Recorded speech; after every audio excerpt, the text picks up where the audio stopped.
Hey, what's going on? Welcome along to the Strategy and Conversions podcast with Jamie and Mark. This is episode 82. And today, Mark, we're going to be talking about getting your business ready to sell. Now, this follows on from the past couple of podcast episodes. We've been talking about businesses. We've been talking about growing versus scaling. We've been talking about growing through acquisition.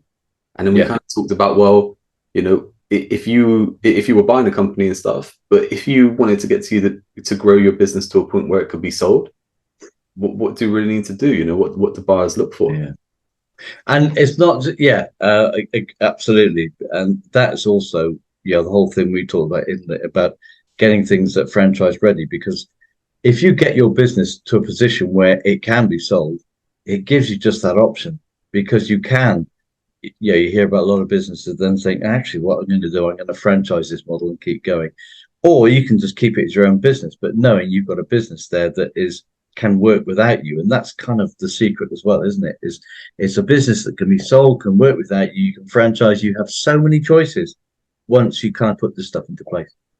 I mean, definitely. I mean, if you look at it that way, like you said, a business that can work without you, well, that's what the stage we want to get to if we're going to sell, right? Because any buyer coming in, you don't want them to buy you, right? No. It really, if you're selling a business, you want to be moving away then, right? You want to be exiting the business. You're not going to be as into it anymore. Are you being under an umbrella then and being told what to do and stuff like that? You know, there may be some kind of scenarios where people may want to do that if they're winding down, maybe getting into retirement, exiting in a couple of years or whatever, something like that. But in most scenarios, if you're selling a business, you're looking to move away, right? So you're looking to get that payment. You're looking to go, okay, well, you know, retiring, going off into a different sector, moving location, whatever it is. You need to get to that point where you can turn around to whatever the buyer is. And we won't get into the kind of multiples and EBITDA and all this kind of stuff and different buyout things, but we're just looking at within the business, how you actually get those systems, those processes to a level that appealing to someone wants to buy it. That's the thing, isn't it? Because you've got anybody who wants to buy a business and he sees that there's great holes missing because those processes still in someone's head, they're not going to be interested because they don't want to go through the hassle of having to write it and having to prepare it. They just want a ready-made business. Again, it's really overused sometimes, but well, maybe not. But it's the whole McDonald's model. You got a franchise, you come in, you know exactly, and you can get people off the street.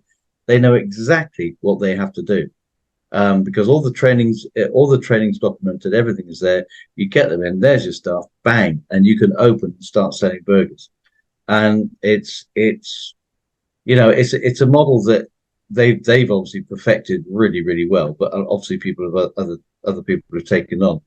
But it's brilliant. It's brilliant because for them, they chose the path to franchise, just constantly franchise.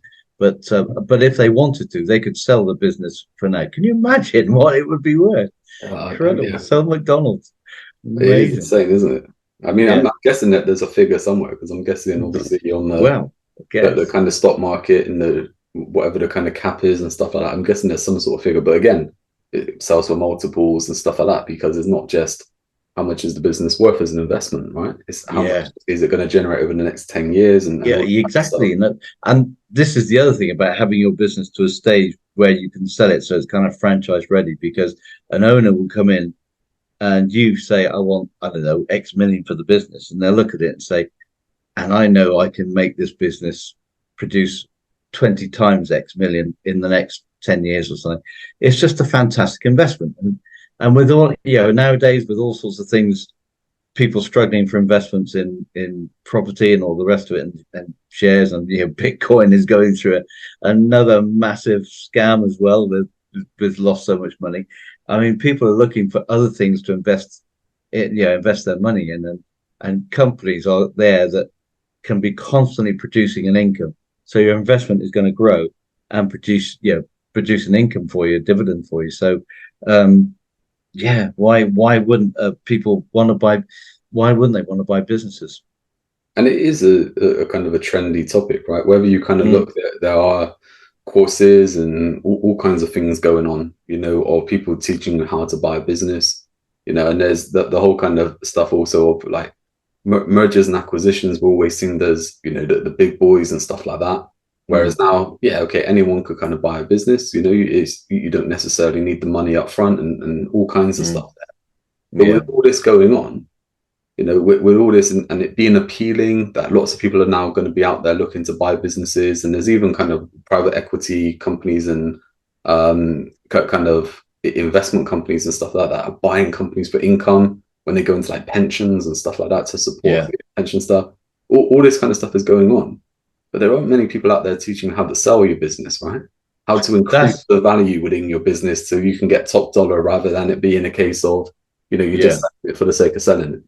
Yeah, and that's what we need to speak about, on this podcast, really, because if you look at all your facets for any business, I mean, you've got things like marketing, you've got sales, and then you've got the production, the fulfillment side of the business, how that's working. So there's a whole production and process stream there, and then you've got the measurability of the business, what's working and what's not, and what could be improved. And then you got all the finances at the back end of how well it's doing, and all that stuff needs to be in a good state for you to sell your business. So it's not just about showing a great profit, or hope the turnover and great profit, but it's about the stuff inside, that all the staff inside your business know exactly what they're doing, and everything is documented. All your processes there, and everything is just ready. I remember I used to be a finance manager at the charity. It was the last charity I worked for.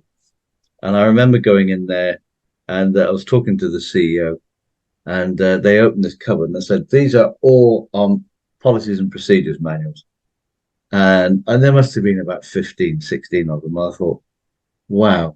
And she was really, the CEO was actually had a long history in administration, so she was really, really good at this stuff. And she just said anybody can pick up that manual, and whatever the job is, they can do it. They could just read the manual and do it. That's how well we've worked out the manual. And I thought, you don't get that in many businesses. It was all paper based, because this is going back a while.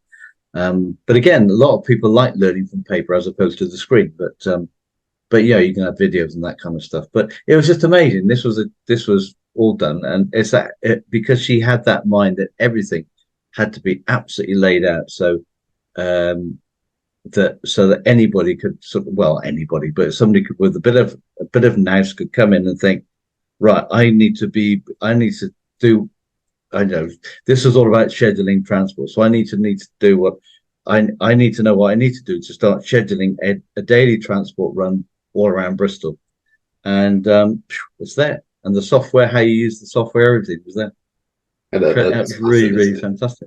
And like you said, also where you have the times of today and you have the kind of digital world and software and stuff like that, there's all kinds of things that you can do. Yeah. Online and stuff like that. Like, I was listening to something recently, actually, and they said with all their kind of different sort of process steps, is that when someone was completing something online on this system, every time it would get to a new system, a video would pop up telling them how to do this kind of different section. And it's like that stuff there is brilliant. And then, I guess a topic, like we'll run through, let's run through it now. Like with us, we follow a framework, right? We've got a framework called Scope that we've developed. And this looks at businesses with different levels. Now, if you're kind of just getting ready, getting started, you're on your own, you may think, okay, this doesn't really appeal to me. But the sooner you can get to grips with this, the better you will be. Because all we look at this as being a professional business owner, and obviously knowing the steps. So we've got the S, that is strategic planning. So we're actually looking at exactly what it is we're trying to achieve, and making sure it makes sense, all this kind of stuff, and breaking down our pathway to obviously get there. C is creating momentum, and this is where we go through the offer, the buyer types, the pricing, the marketing, all that kind of stuff. But then when we get into the O and the P, this is where it really gets into where businesses can be made and where they can fail, right? Because we're looking at the kind of operational effectiveness. So we're looking at finances, we're looking at people, we're looking where the bottlenecks are, we're looking at our capacity, and then we get into production optimization. And that is to step everything from when a customer kind of walks into your world, they get into your kind of bubble, through to completing the service, you know each step that they get through. And that's the difference between then a professional business and, I guess an amateur business, right? Is that they just go, okay, we can go and get 1,000 customers tomorrow, but can we actually deliver on that? We don't know. Yeah. And it's huge. And I know I was talking to earlier, and I won't mention any names, but I was talking earlier about this company that I do some work for. And when we were looking at their capacity, or they were looking at their capacity, what determined their capacity? It was all about what I call the front end. Oh, well, we've got the capacity to take on more inquiries. We can have more customers coming in. We can have more clients coming in. We can do this. We can expand. So in other words, they're kind of the funnel was widening and widening and widening, with more and more people dropping in. And I said, yeah, but you deliver, and what they did, basically what they deliver is financial advice and budgeting services. And I said, but you're running out of people. You can't deliver it. So the trouble is, you've got this huge funnel, which is now incredibly wide at the top, all sloping down. But when you can't deliver or can't fulfill on that production line, if you like, in this case it's a service, it's still a production line. You can't deliver on that. You're going to lose customers every which way, because they're just going to in this case they're just getting so hacked off with waiting, they're going to someone else, because they may be able to get, they don't know this, but they may be able to get sorted more quickly somewhere else. And this company, and it's trying to get this company's mindset to change from the fact that capacity is not what you can take in, it's what you can deliver. Get the delivery right, and you get the delivery that is optimized, like production, the whole optimized of the process and production. Once that becomes really, really slick and optimized, then you can widen the funnel. But but you've got to be able to deliver that product first, and then you can do it. So it's I know we were talking about this as well. Where do you focus your attention at that particular moment? And they were trying to focus their attention to this top end of the funnel coming in, and their attention needs to be focused on, hang on, we haven't got the staff to physically handle this amount of work. And I think that's difficult for many companies to realize, because I've seen that happen in so many places. I was just about to say, actually, I think two points on that. Like, it is a very common mistake that people make, it that they go focusing straight on the front end of leads, how to get more leads in, more inquiries in. And that's not necessarily where your focus needs to be right now, because you actually spent some time on your offer, and you looked at the kind of sales process, or even the fulfillment process. It will give you more confidence in the actual sales process then to get people in a lot quicker. But we'll talk about that at another time, because that can go into many levels. But you said something really important, actually, that we should clear up to begin with. Like you said, that funnel widening at the top. Now, if you say you have a course which is standalone, right, it doesn't take any of your input in it to deliver. Someone can kind of just buy it online. Like, okay, it comes back down to leads then. You are focusing on kind of getting the leads in. But for most companies and service businesses and B2B businesses and stuff like this, there are stages through that fulfillment. So there are people that are required to actually fulfill the role and stuff like that. So with a course, for example, you might be able to give a lead magnet, give a few emails, someone goes and buys the course. It's all done automatically. It's all online. It doesn't take you. So it runs very lean. There isn't, but besides maybe a kind of customer service kind of part, there isn't really anything to do. But when it comes into businesses, it will probably be the kind of marketing side that are looking to generate the leads. They're probably the salespeople then, or the order takers, to actually complete the transaction. And then it gets through to the kind of the fulfillment part. Right, so whoever that kind of specialist is, or the customer service side, they have to go through to do it. So as much as probably that first part with someone with a course and stuff like that, this doesn't apply. But for other businesses, this is exactly what it is. So like I said, if you're kind of starting out and stuff, you think, okay, this doesn't apply to me. If you actually do this stuff, you will move forward a lot quicker. You will build the business that you actually want, and you will make the money that you actually want, And a couple of things on that. I mean, with what we talk about within these podcasts and stuff like that, we're talking about getting your business ready to sell. Look, we're not, I mean, I know you trained as an accountant, but we're not accountants. We're not a legal firm, we're not solicitors, we're not giving any advice here. We're just giving it from our perspective. And that kind of point of, for any business, if you put the right processes in place, you put the right planning in place, you know what you're doing, the odds are you're going to make a lot more money than what you are making now. Yeah, and this is the advice when I'm coaching really quite young business owners. I mean, young in their time in business, not necessarily their age. But when I'm coaching really young business owners, they just want to deliver something, and that's great because that's what their passion. They've started their business because they think they can deliver. Let's just talk about. So I've talked about one of the people we spoke to in the past, painter decorator. He just knew he could do a good job and he knew he could set himself up. So he got himself a van, did it. Great, I can go and do all these houses. But there's one of him. And he did a fantastic job. So he was doing brilliant jobs. And he actually said, I have got too much work. I can't take it on. So he was turning jobs away at one point. And you say, well, hang on a minute. Can you not build the stuff you're doing? Can you not build a team? Can you not get this right? And so he was going on. It's all in sort of jerky motions all the way about getting a team. Whereas what he should have done, and what I tried to get him to do, was almost before his first job, is that right? Okay, I've got this capacity. How can I improve it? How can I act like a professional business owner as opposed to a painter decorator?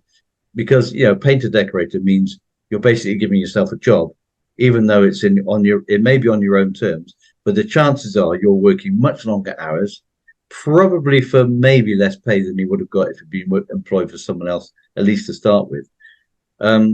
So I understand why, that's their passion to be a painter decorator, but so many people go into business as a tradesperson rather than a business owner. And what we try to get them is that professional business owner to say, look, stop, organize your company, organize your business as if it were a big business and you were the person at the top.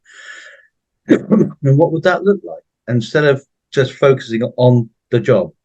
And eventually it got through, but it took so many jumps and starts. And of course, that means in all that time, cash flow is a nightmare because it goes up, we got a job, and it goes down because now you think, oh, I've got to market myself again. I've got to find another job. And so the spikes and the troughs were huge. And he was quite a young guy, a fit guy. And he could take a lot of stress. But there's so many people I've seen who can't, and that they just eventually fold. Even about a year after going through massive stress, they eventually say, oh, I can't do this anymore. It's just and then they think I can't possibly run a business, so they go somewhere else. They go back to a job again. I'm not saying there's anything wrong with being employed by somebody, but don't ever tell yourself you can't run a business, because you can. Because you can learn it, and it's all about, isn't it? That we've come across this so many times. You can't just jump into a business and then become what you think is a professional business owner. It takes an awful lot of learning, an awful lot of reading, an awful lot of talking to other people, coaching, all that kind of stuff comes into it.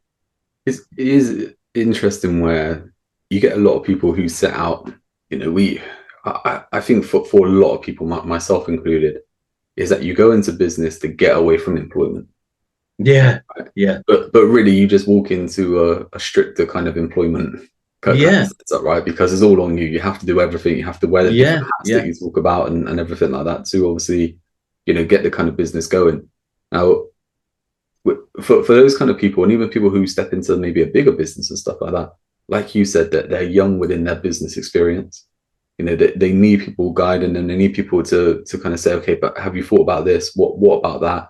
Let's look at that risk. And even for me now, I mean, dealing with clients who are seasoned in business, right, are I guess have a business that you would class as maybe saying kind of better than mine and stuff like that, where they're kind of those levels above everything, their staff and everything. You could ask a question and they say, oh yeah, that's a good idea. I haven't thought about that. And it's that kind of stuff where with a lot of kind of startup businesses and businesses that we would kind of say are, we talk about our framework. We kind of look at that being okay, that you've got the ones that are building momentum. We've got momentum builder, the ones that are building the business, and then the ones who are working above the business, right? So kind of looking at getting started, getting past the 6 figures, getting to a point where you're getting past 7 figures, and then getting to a point where you're franchise ready, looking to exit, or you're just an investor in a business, you walk away. Now, within those kind of different stages, especially in that building the business stage, it shifts from, okay, instead of that kind of funnel side and getting more leads in and even fulfillment and stuff like that, it gets into how do we limit the risk involved. And that's what we look at that. And it comes back, like you said, with people and stuff like that, will go in, okay, this person controls that. Everything's in their head. What if they go sick tomorrow? What if they quit? What if they get hit by a bus? You know, it's that kind of thing. It's like, we need to make sure that we can do this. Or even like you said, you get the business owner is too involved and they're controlling lots of different bits and pieces. And it's like, okay, as much as maybe you're not doing the hands-on work, you still can escape. You still can't go away. And coming back to that whole thing of most people getting in business, you know, to leave the employment. The whole kind of dream I think that we all have is that financial freedom, time freedom, you know, freedom as a whole, to pick and choose to do whatever we want when we want and all this kind of stuff.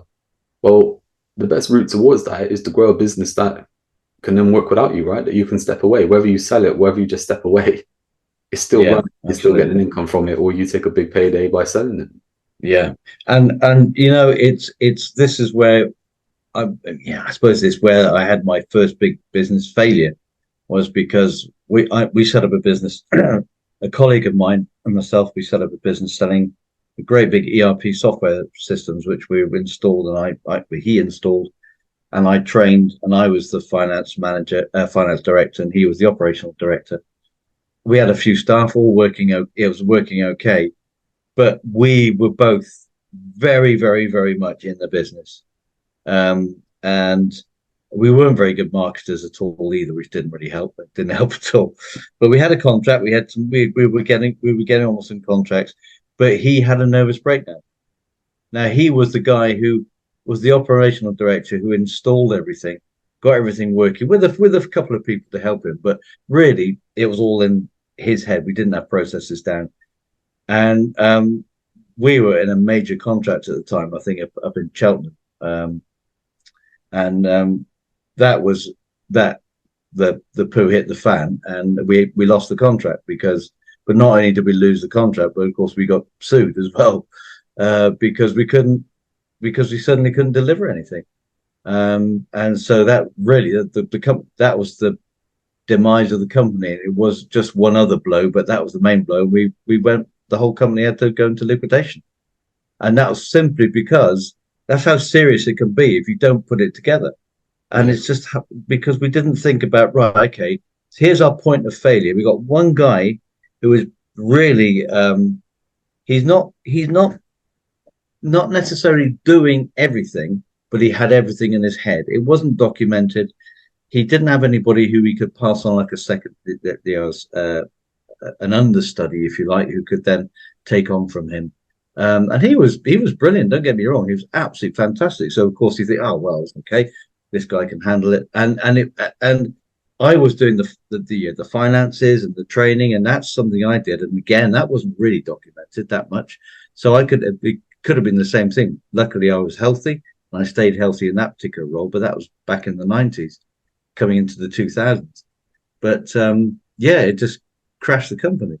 And if you can't mitigate these risks, like you said, that's really what it's about, is how can we mitigate the risks so I can start building a business, just two of us, maybe, or one of us, if I can start building that business to mitigate the risk that if anything happens to me, people coming in. So it's not even about, well, it is about you want to get to the company to be able to sell the company, but it's about also getting the company to a stage where you're not stressing over it day after day because you haven't got these things taken care of.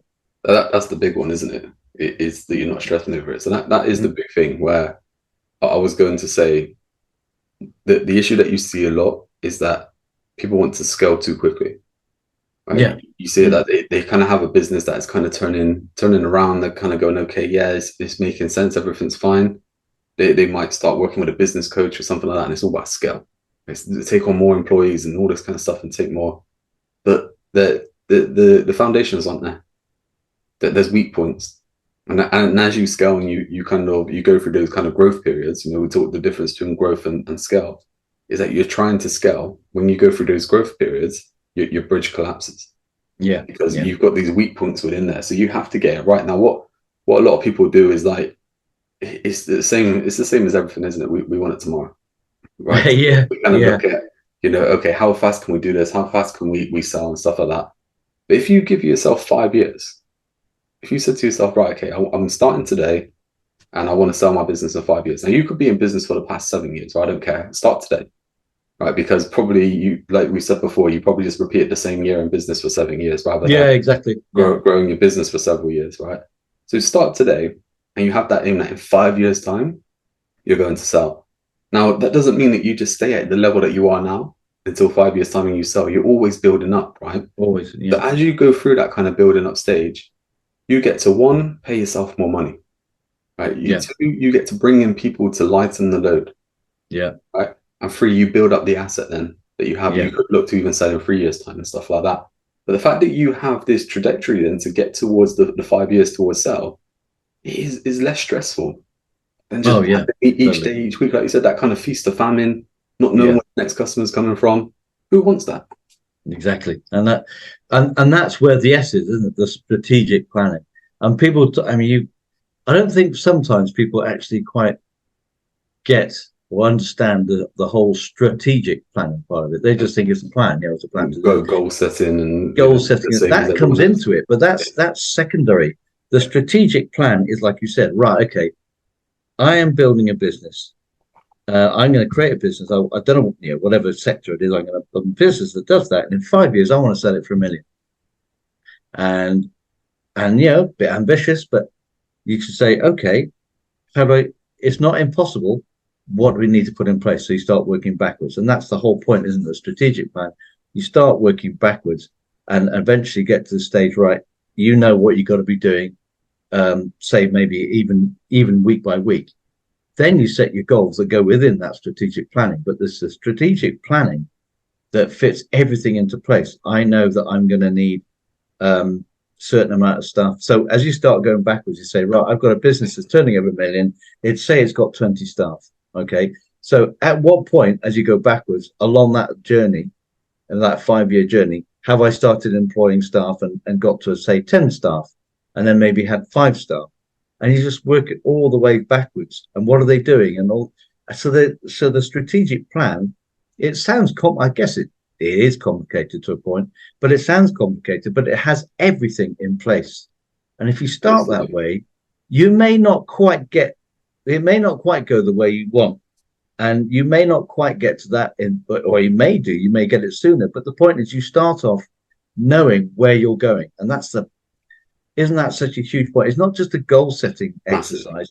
It's knowing that in the year 3, we're going to be here. We're aiming for here.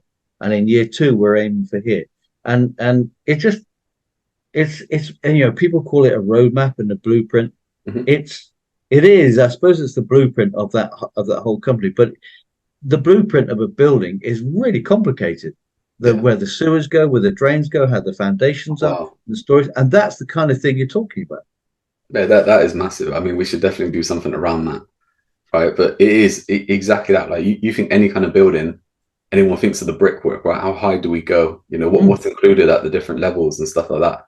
But no one's thinking about those foundations, the underground, the wastage, the drainage, all that kind of stuff, right? Yeah. The power, Where's plumbing, that coming? all this kind of stuff, right? Yeah. But it is massive. So like you said there, the whole kind of, the strategic planning, it's more than just what you kind of think of, because it is laying out the actual route that you have to take. Now, look, if we're looking 5 years in advance, look, there's going to be some areas which are grey. And when we get to that point, years 4 and 5, we're kind of saying, look, this is kind of what we're looking at here. Because when we're breaking it all back down to, we're really focusing on the next year, and we're really focusing on the next 3 months, and we're really focusing on the next month to bring it back to where we are right now. But it's exactly the same as, you imagine you get in a car, in the UK, we take London, for example, right? People hopefully around the world, 40 different countries now listening to the podcast. How awesome is that? 40, right? Wow. Wherever you're tuning in from, like, we love you, leave a comment with wherever you're listening from and stuff like that. But we'll take London, just say you jump in your car in London and you're driving to somewhere in Scotland, right? Up to Glasgow in Scotland, right? If you don't know which road to take, you could actually end up down with us in Bristol, right? You could end down in Cornwall, you could end up over in Wales. You might even end up going in the ferry and going over to France somewhere, right? In the Euro, example, right? The fact is that you need to know, look, okay, what is the next motorway I need to get on? When I come off of that motorway, where do I need to go then to get onto the next motorway and stuff like that? And that's what we do within the strategic planning is we kind of break everything down. Yeah. You said that those kind of people where what happens a lot is that we say strategic planning, thinking, people think of strategy. Now, this is when we said about kind of goal setting and stuff like that. Look, it's an element of it, but it's most of the things that you hear about in marketing, sales, business, and stuff like that are diluted. And this is what usually happens with people teaching strategy or people coming up with strategy is they go, okay, my strategy now is I'm going to post on social media, once a day for the next month. That's not a strategy. That's just an action point, right? That's just content building. It's a tactic. But people would just be like, okay, I'm doing that. But if we looked properly in a marketing strategy on that, we would say, okay, we're going to use a channel such as Facebook. We're going to be posting on there each day, right? Great. That's just an action point, right? With the aim then to get X amount of people to this page on our website. Yeah. So they can find out more information about the actual kind of service that we offer or whatever it is, or we can give away a lead magnet or something like that. So then so many people will book a call with us that we can actually talk about them becoming a customer. And so many percentage of those will actually convert. Now that's how we build up the strategy within, and that's just one element then of the marketing strategy within social media. That's the difference there. And we're actually going levels above that because we're looking at the business as a whole, right? Yeah. So it sounds complicated, but it's that whole kind of, I'm going to say it was Abraham Lincoln, who said that if you give me 4 hours to chop down a tree, I'll spend 3.5 hours sharpening my axe. Sharpening the axe, Because it's like that the actual time when you come to spring into action and actually do the work, you want to make sure that the work that you're doing, the effort that you put in, is actually going to contribute to the outcome that you want. Yeah. You just want to be a busy fool, which a lot of people end up doing because they think they have a strategy, but they're just doing pointless stuff. And isn't that true? You see, so unfortunately, I do have sympathy with it because I've been, I know definitely I've been there. I've gone through huge business failures, and I've been a busy fool for years, in different things.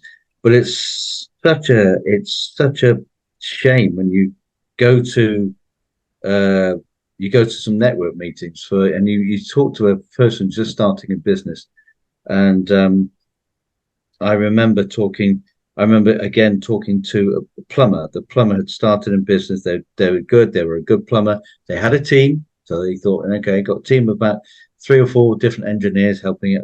Really good. But there was no planning. That's going to, job. They went from job to job to job to job, and they were good. And they started getting some good referrals. They started getting the business. Business was growing, all looking good. But at that point, you don't feel the pain of not having that strategic plan until one day it all goes belly up for whatever reason. There could be a myriad of reasons, but I think that maybe there were staff shortages. The bottom dropped out of one particular market, or they did a bad job and the reputation went or something. And all of a sudden, they're regretting the fact they had never taken the time to plan in the first place. So now they're fighting fires, and they didn't last. I think that the owner didn't even sell the business. It just basically, the business fizzled out, and he went to work for someone else. And it didn't last. And yet, what is for me, what is really, really sad more than anything, is that whole guy's dreams went out in flames. So he had these dreams. He was going to set this up. Obviously he wasn't going to set this up to work his backside off. He was going to set this up. He wanted this. He wanted a lifestyle. He wanted background. All these dreams he had when he set up, and they've all gone. They were all just burnt away. And he's one of the people that I know. I still keep in touch with him. He said, I'm never going to go in business again. I can't run a business. And you see, you can. Sad, isn't it? And all that is, like you said, is the right support at the right time. Yeah. Because, like you said, okay, maybe they didn't spend the time on strategic planning. I mean, that happens because you get a lot of people who they get a good run, they get a good innings, right? They start off and they're just like, they hit the road running, and everything's kind of going well until it doesn't. Until it doesn't. Like, within that time, they're just going, we don't need that because we're doing this, or we don't need that because we've got lots of work, or we don't need that because we've got people in, and stuff like that.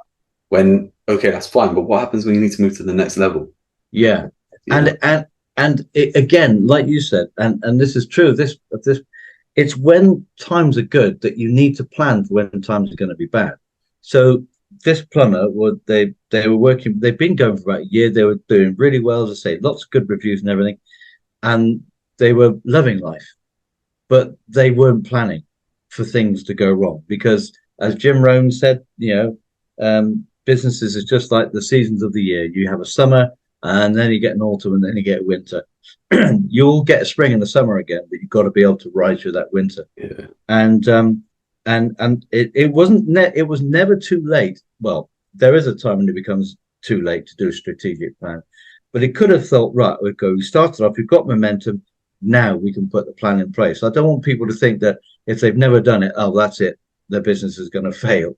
But you can put a plan in place, but before you go down the edge. I spoke to years ago. I was working with an insolvency practitioner, and this is when I had my sort of accounting business as well, but business consultancy.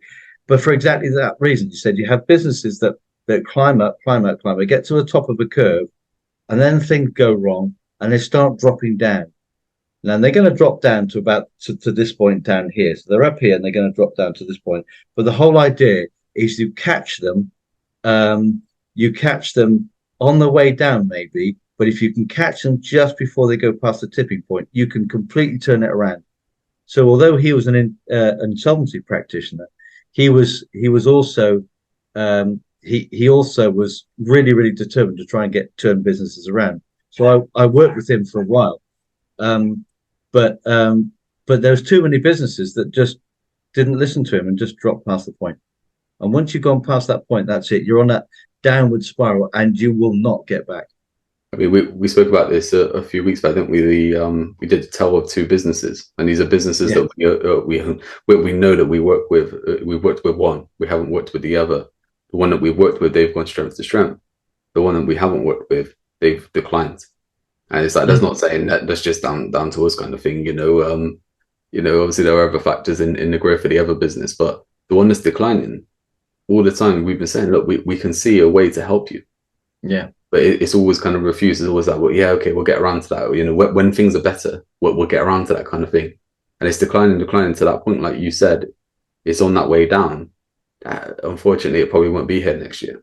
Yeah, it's got to do something now, to really make that change. And it comes, I guess, to how you want it and stuff like that. And this was one of the reasons that got us onto this kind of topic, talking about that, but also talking about people in business who they kind of work their whole life, or later in life they set up a business and they see their later years and they get to retirement and there's no real asset to sell. No. So it just kind of, the business ends. That's it, And talking with a business we know the other month, and it's like they've got a good business there. The guy who runs it, good business, $250,000 sort of turnover, right? But he couldn't sell it because it all depends on him. Yeah. If he decides tomorrow just to close the shop, there's no business. No, and isn't that a shame? I mean, it's just, my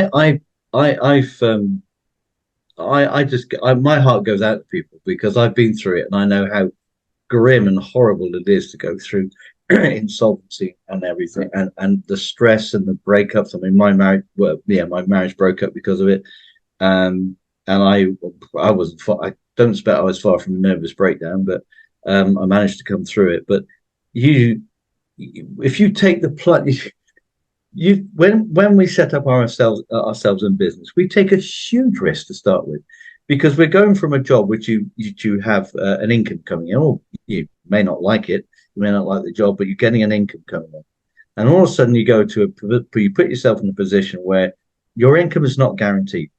Okay, yes, you can have a way that you can get yourself an income, but your income is not guaranteed. So you're taking on, not only are you taking on the job that you used to have before, you're taking on the stress of now you own everything. It's your company. Even if it's a limited company, you're still the director. You are now responsible for everything. You may be taking a dividend and a small amount to start with, but chances are you're not taking as much as you were when you were working. And it's down to you. It's down to you. So it's your hard work. So these people have been working for like 30, maybe 40 years. They've built up something that's really good, but then they have to let it go because they're retiring. What they need to be able to do, and this is why, is they need to say, right, okay, I have this brilliant asset which I can now sell, and what a fantastic retirement I'm going to have. Or, I'm talking about retiring, and people think about, oh, in their 60s, they could do this at 50. Yeah. Right, I'm retiring at 50 because I'm going to sell this business for, I don't know, 10 million, and I'm going to live for the rest of my life on the proceeds of my asset. Absolutely. Wow.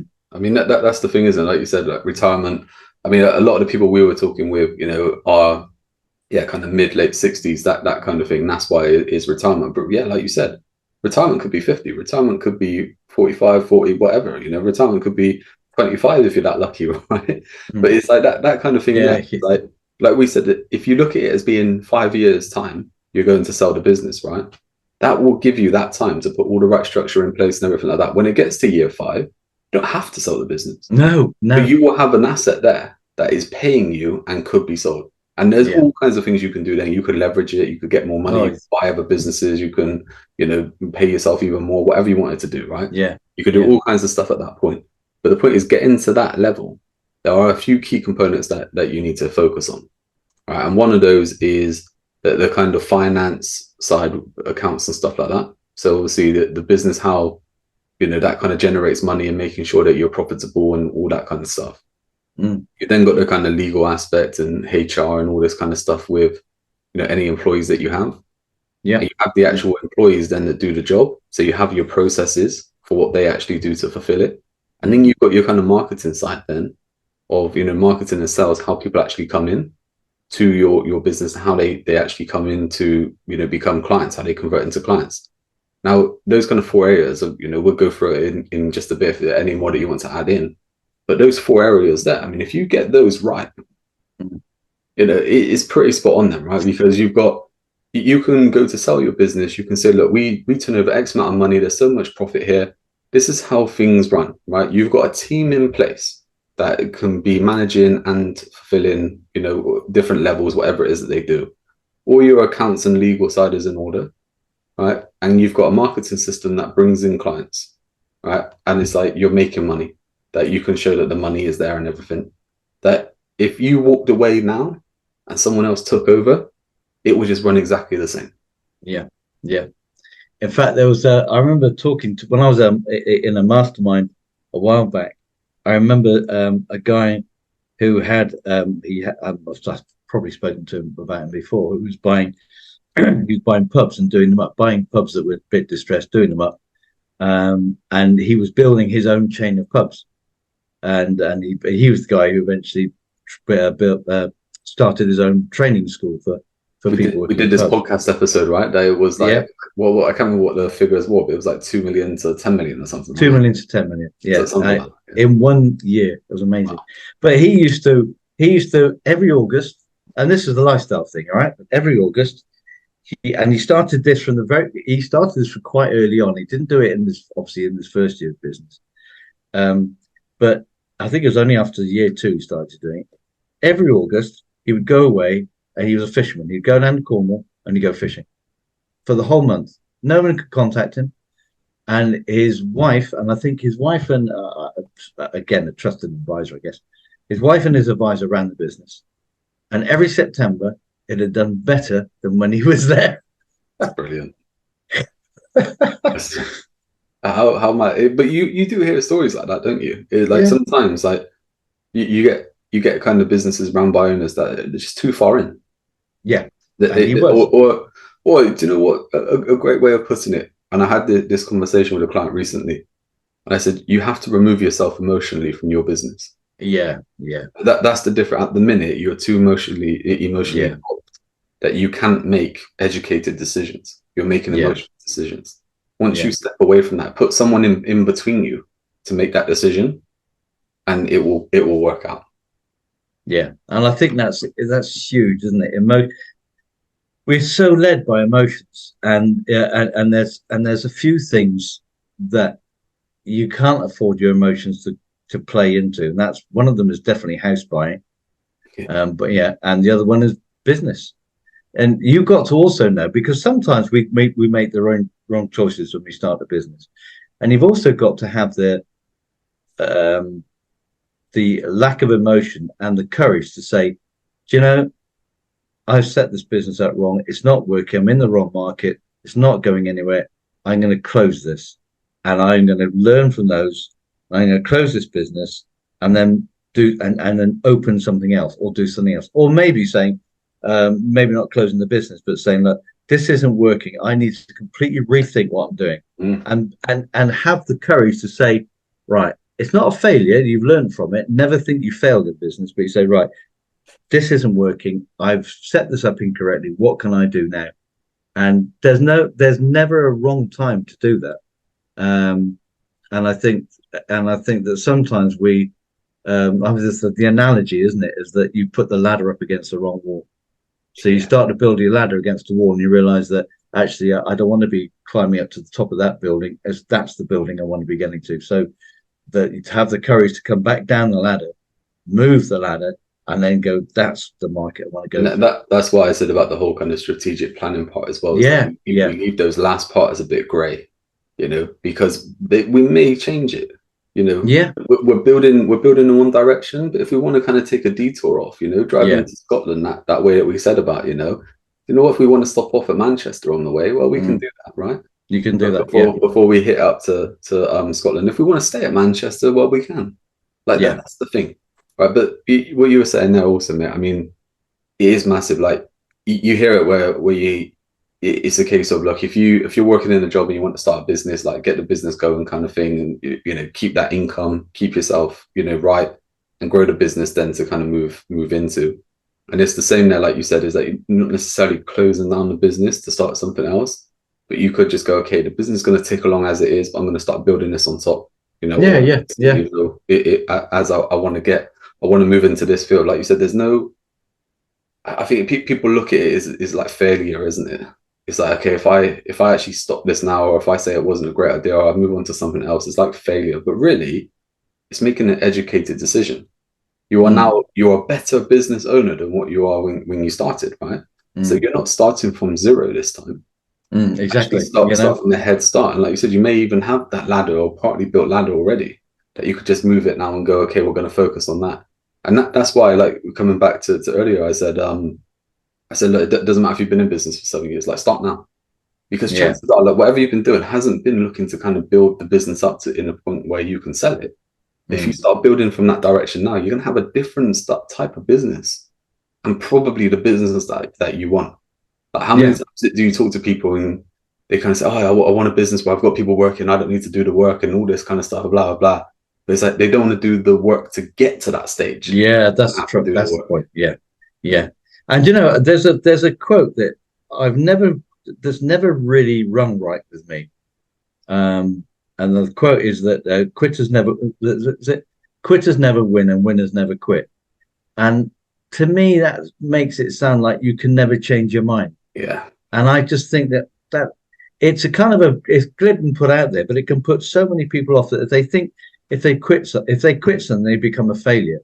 Like you said, you haven't failed. You just learned something new. And I know there's another one that said, I think it was Einstein or Faraday or somebody who said, I haven't failed. I've just haven't succeeded 10 million times or something.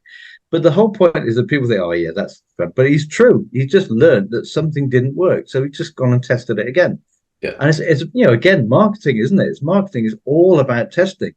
You don't know what's going to work, and so you think, right, okay. Someone says, oh, what do you think? Is this website going to bring me stuff in? And you say, don't know. Test it, and test it in different audiences. Test it with a bit of change of text here or change of text there. You don't know until you test it and try it out.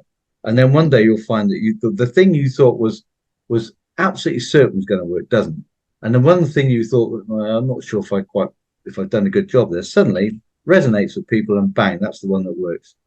And even then, the one that isn't working, you just modify a bit. You don't just chuck it in the bin necessarily. You say, right, now I know that bit works here. What's not working properly here? And then you can probably pick out some things. Right, if I change that and I change this, then maybe it'll work even better than this one. and Exactly. try that again. It's all about testing, and isn't life all about testing? Really, the whole thing, The business testing management. part, mate, is exactly it. Like you said, like Edison kind of thing. It's like how many failed inventions were there Yeah, before there were certain ones. But if he would have quit along the way, then we wouldn't have had X, Y, Z. no, yeah, It's that kind of but thing. he changed. That's the whole point, isn't it? Yeah, He didn't quit as a failure. He just thought, "Stop! No, that's not working. yeah, Right. What's the next step?" And it was like it's like this next step of iteration. Right. Okay, I've done version one.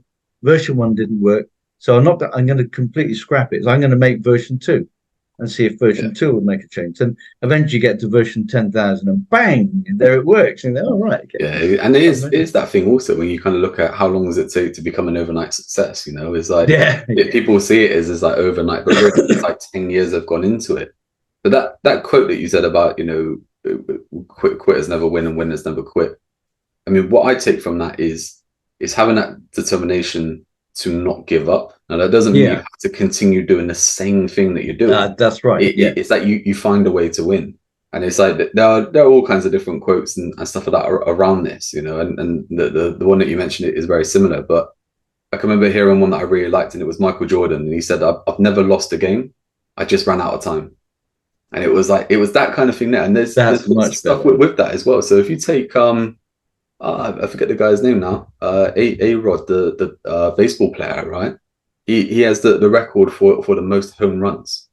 Right, but he also has the record for the most strikeouts or whatever. Oh yeah, yes, that's right. So it's like it's that kind of stuff there, and there's a thing where it's like I can't remember which basketball player it was. If it was like Kobe Bryant or LeBron James, and they're like they've scored the most game-winning shots, but they've also missed more than they've also lost more shots than what they want. But it's like they keep taking that chance. They keep trying. They keep looking at ways to win. And I think that's really what we're getting at here with it is that you have to build, those kind of steps. You have to put the work in. You have to put the effort in. You have to find a way to make things work how you want them to work, but also how they need to work. And then from that, you obviously build up to obviously having it what it is that you want. I think that probably it probably brings us up, mate, to ending this sort of podcast. We spoke about a lot of different. We can talk for hours, I know. Yeah, we talk for hours, and I think there's a lot there for people to process, like all on different levels. But I think the big thing to kind of take away from there is going, look, there are steps to take, to create the business you want. It makes sense if you're in business now to start becoming a professional business owner, right? Looking at it as a way that you're growing that business to a stage where you're going to look to sell it, because you will end up with a better business by the end of that time than if you just kind of tick along to do it. I will give us a shameless plug as well and just say, look, if you are looking for some framework and you are looking for someone to help you with that, we do have different programs for this. We do have Momentum Builder, which you can obviously get into in over 6 months. We go through our framework, and there's weekly sessions, group sessions, there's the messenger, there's training, there's all this kind of stuff, which is great. We'll put a link below, but if you just head over to our website, strategyandconversions.com, you'll see some information about it. But obviously let us know, what you thought about this episode. Let us know what you want us to cover on future episodes. You can leave comments and follow us social media, all that kind of stuff. Give us a like, give us a comment, give us a share, all that kind of stuff. But Mark, I'll hand it back to you to end this episode and round up anything that you want to go over. Well, we've talked about so much, haven't we? I think the essence of it, if you make your business ready to sell, and that means franchise ready and all the rest of it. If you create a business that's ready to sell, in the process, you're going to have a business that gives you so many choices, and that you can do so many things with, because you've put that effort in to make it ready to sell. Yeah, absolutely. And do you know what I said about hand it over to close, mate, but I'm going to close it on this one. Just thinking, as you said about it, you said about getting kind of franchise ready, getting ready to sell. All this stuff that we spoke about within this episode, right? All the kind of building that you'd be doing by putting the right framework in place, by being a professional business owner. This also helps if you're seeking investment. So if you're seeking investment from private equity, angel investors, if you're looking for finance from like a bank and stuff like that, if you're looking at, going to the next level a lot quicker, and you're bringing in different people to invest in your business, all this kind of stuff is what they look for. The same thing as someone looking to buy the business. If you're looking to sell it, You need all this kind of stuff in place. Exactly the same as, you know, if you're looking for someone to join the business in a year's time, you think about Dragon's Den, Shark Tank, and all that kind of stuff. What are the questions that they ask the entrepreneurs? Is the stuff that we've just been through. Yeah, exactly. So. Yeah. That was a long summing up, but yeah. It was a long summing up, yeah, definitely. Yeah, like you said, we could talk for hours, right? I think that. Yeah, absolutely. But if you want to talk to us, you know, have our input, then, like I said, Momentum Builder, check out our website. It's free training and stuff like that available. So let us know what you need, and we shall catch you next time. Yeah, great stuff. Thanks, everybody. It's been a pleasure. I'll see you then. Cheers. Bye.